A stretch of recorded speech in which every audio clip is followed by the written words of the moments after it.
And most of the time we rely on our textbook. It's not a bad thing, but we're going to be sharing a few ideas on how you can venture out to different venues instead of relying on the textbook all the time. So PLCs, Natalia and I, we are, even though we teach different levels, I teach the AP classes and she does the lower levels, but we collaborate as far as creating curriculum and writing curriculum. So a lot of the activities that we're going to be sharing today were created by us. So this is not something that has come out of a textbook. That's something that we have created before and after school. And yes, you have to invest, some of your time. Otherwise, you're not going to be able to produce any of these activities. So now, those of you who are familiar with PLCs and professional learning communities, have they contributed in any way? In other words, have they been resourceful for you? So we just ask you to share your answer through this slide right here. So have you created anything authentic? Have you created any activities that were not in a textbook?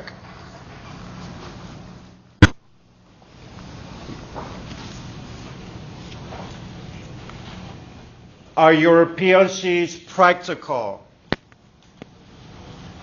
Or are they all based on theory?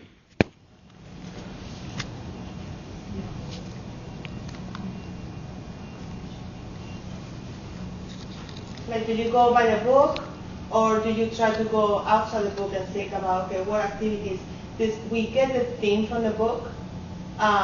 Maybe we also get the question from AP. And then we try to create activities that will reinforce the theme altogether. So it's like, vertical alignment. We want the students to develop those AP skills at their lower levels. So we introduce them to those skills, to those AP skills at the lower levels. So once they get to level 3, level 4, and level 5, they're not surprised. They'll be able to recognize and apply those skills without too many difficulties. So I'm going to go ahead and read a few of them. No PLCs on my campus. So therefore, it's extremely difficult to create authentic resources. If there is no collaboration within your team, therefore there is no production of anything authentic. I mean, you can produce, but it's easier when you have different minds working at the same time and brainstorming ideas. Yes, you can produce by yourselves, but it's not as healthy as producing with 2 or 3 other people, because you can all share ideas.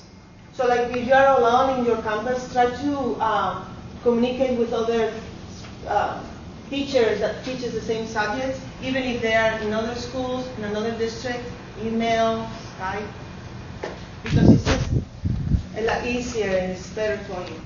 So as you look at Anna's answer, this is a good balance. We use some of the book activities, but at the same time we plan outside of the textbook as well. So that's a good balance to have. Lopez, we regularly create and share authentic materials in our PLCs. Practical solution, that's the key, practical solution and good resources for our students. So, what's the key here? In order for me to be successful, you have to meet within your team. If I don't meet in my team, it's very difficult for us to create anything authentic. There has to be collaboration. If there is no collaboration, there would be no production of anything authentic. So you're always having to rely on the book. So you go in, let's see, pages 29 to 32, exercise 1, 3, and 5. Here we go. Then the next day, you create your lesson plans. Monday, page, blah, blah, blah. Tuesday, page. Wednesday, page. But what about something of your own? So that's why we have to reflect and take the time to have a dialogue with other colleagues on our campus and see what they're doing. Because we can all contribute something beneficial to our team. And also to the success of the program as well. Because if you're creating authentic resources, you're going to attract students as well. Because they're going to be, that's not a boring class. We don't just do book stuff.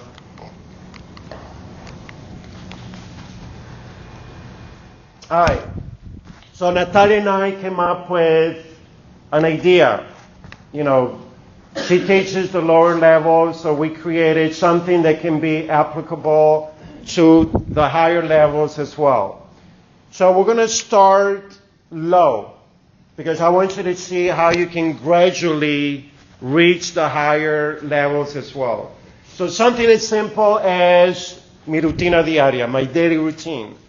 So we wanted our students to be able to talk about their daily routine. So what we've done is we have created an activity that where we wanted to identify some prior knowledge from our kids. So you're going to take this activity now. You can start activity on your cell phones or iPads, and I will walk around while the students are doing the activity to see if.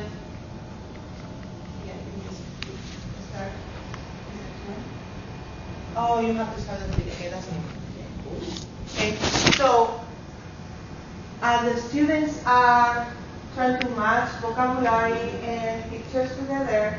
I will be able to see who already knows the vocabulary or who has difficulty with the vocabulary. At this time, most of the students in the classroom will have some difficulty because we haven't really show the vocabulary yet. They should know some of the vocabulary from